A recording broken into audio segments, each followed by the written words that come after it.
Videos can be used in various ways to enrich the experience in the classroom, as well as the experience of learning for students in this day and age of technology. It helps to keep them engaged, and it gives them a little pizzazz to make things a little more interesting. You can always use videos to also give students more resources. You can use video to enrich the experience in the overall classroom, as well as to give students more resources for reports, for assignments, for topics that you're going over, and things of that sort. I've used video for my students at various age groups and as well as the levels that I've taught to give them a break from my voice. I know that teachers, we talk a lot and we explain things and we have them walk through things as we're talking. But sometimes, although we may have good intonation and various jokes that we may throw in, we still become somewhat monotone with our students. So it's nice to give them something else to listen and learn from and to be able to pull information from. As far as the virtual classroom, I love that it allows people who are in different areas of the world as well as in different professions to gather and collaborate and converse about whatever it is that we're covering.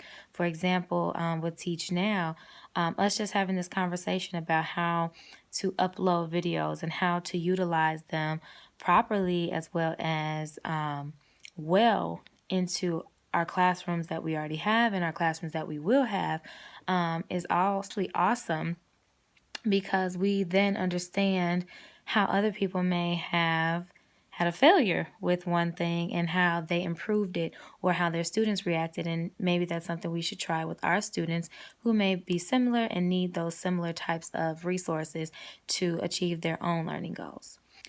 As a performer, I like to tell my students, especially when I'm teaching English and language arts or communication classes, that they need to be aware of their expressions, they need to be aware of their body movements, that they need to be aware of, if they have a tick, as some teachers or professors have called it in my previous courses that I've taken. And it helps them to develop more self-awareness as well as confidence as they are becoming collaborators, and as they're also becoming presenters of their own information and their own learning that they're going to have to represent themselves well with.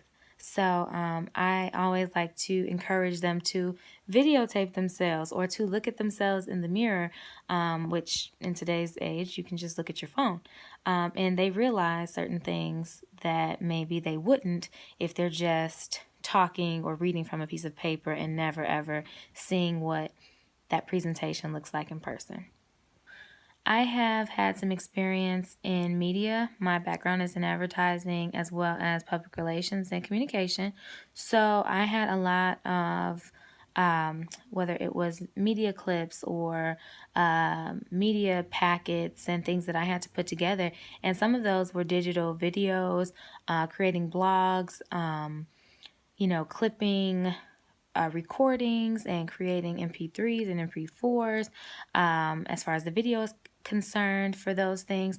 And so I do have a little bit of experience when it comes to incorporating media and being able to create a collaborative classroom with that also. And I like to use it to collect information for my class for the parents also with certain projects or certain trips and things that they may want to be updated on, with not just the, oh, how are they doing? What are they learning? I can show you now with the technology that we have in place.